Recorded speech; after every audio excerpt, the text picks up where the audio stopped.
Everyone, welcome to Study Guide Forum. Today we'll be looking at the chatelier principle.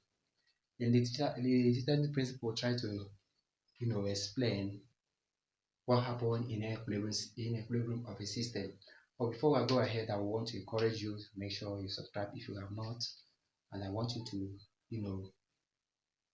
um, try as much as you can to see to the end of this video, because at the end of it there will be some other areas that we want to talk about how to do the calculation on equilibrium constants. So here we're looking at the chatelier principle, how it affects the system in equilibrium. What is it all about? You see that the chatelier principle states that if a chemical system at equilibrium experiences a change in concentration, temperature, volume, or pressure, then the equilibrium system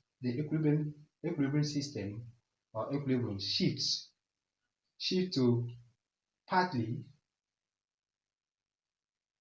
to partly neutralize the effect of the change imposed in the system. So what it means here is that when the system is in equilibrium, what happens? Any of these factors that is introduced, temperature, volume, pressure, or concentration, it causes the system to shift, to neutralize, or to counter the effects of that um, constraint or factor that is introduced to it. There are some of the factors that can affect the equilibrium system include temperature, volume, volume of pressure, and also concentration. Now we want to look at some of these things, how they affect a system. So we're going to start by looking at how the temperature affects equilibrium system. So here we're going to use this as an example to look at how temperature affects in affects the system according to the chatelier principle. Here we look at, if you look at this thing, you find out that the first chemical equation here, or the reaction, is telling us that the reaction is what? Endothermic. Now we have two types of uh, temperature related reactions. One of them is the one we call endothermic reaction, and what? Exothermic reaction. In the endothermic reaction, this is the type that requires heat. It needs to be heated. If you heat it, the reaction will pick up from there. But the other type we call the exothermic reactions. Each time you start the reaction, the heat released in the environment is more than the heat absorbed in the system. So in that case, more heat is released once the reaction starts. So that type, because it releases heat, we say it was exothermic.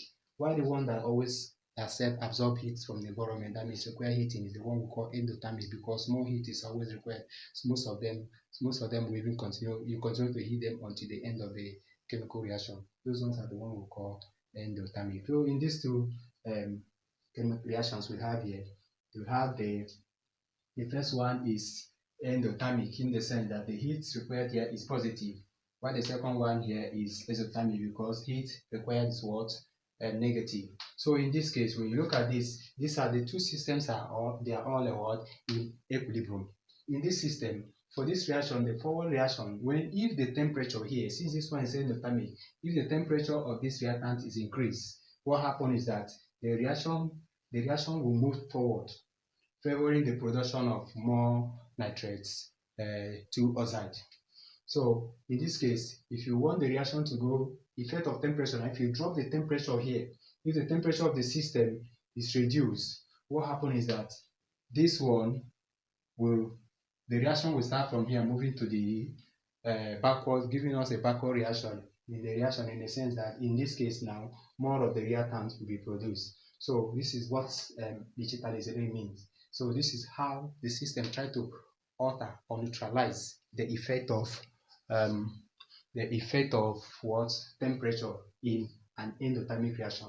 Now, in the exothermic reaction, this is a reaction between sulfur 4 oxide and oxygen. Now, the reaction being exothermic, which means increase in temperature will favor the what? The production of the um, more of the reactants. The reaction will move backward. But decrease in temperature will make the reaction to move forward, favoring the production of more of this, more of the tetraoxo surfaces oxide. So this is the two basic things I believe that will help us understand how temperature is affects the equilibrium system. So in both cases, the system will shift in such a way to neutralize or nullify the effect of these um, factors imposed. The next one we're looking at now is the effect of volume through pressure. Now we're going to look at them together because they are kind of inversely to each other.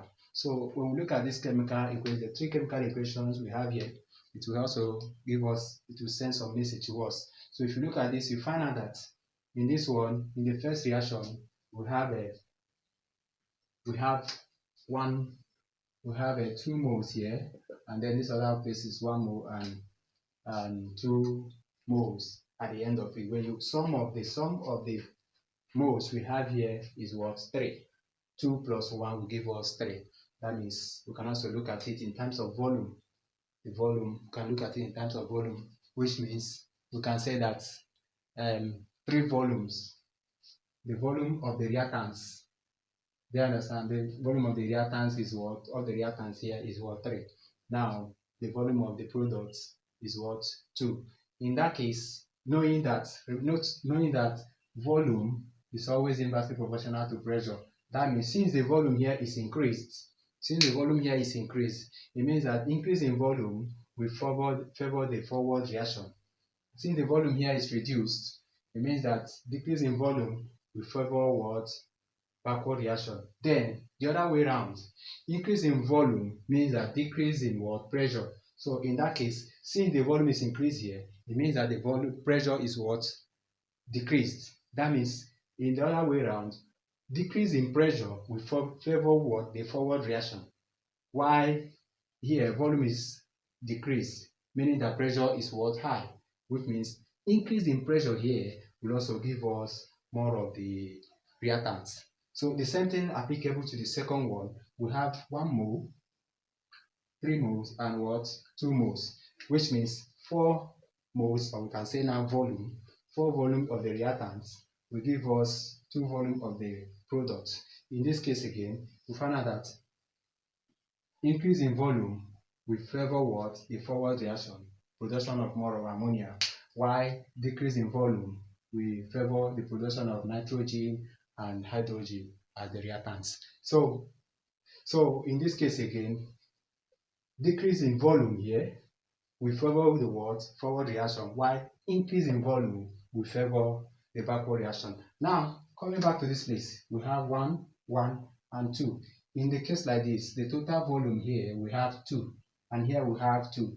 In the case of this reaction, volume and pressure has limited effects here because increase in volume will not really affect the system because the volume required here is the same volume we require. That means the pressure we require here is also the type of the volume also.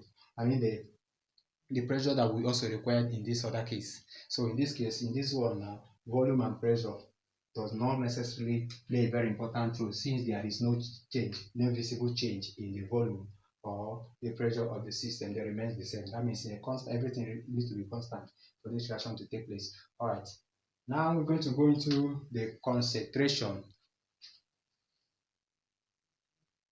Now we talk about the effect of concentration of the system. And now in equilibrium system, looking at the one with the reaction we have on the board here, based on this reaction we have here. Now in this system, increase constant supply of this water vapor here.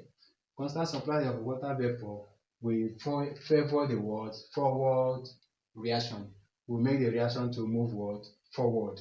Now, and um, and also the next one is constant removal of hydrogen from this reactant, from the product, will also favor what? The forward reaction.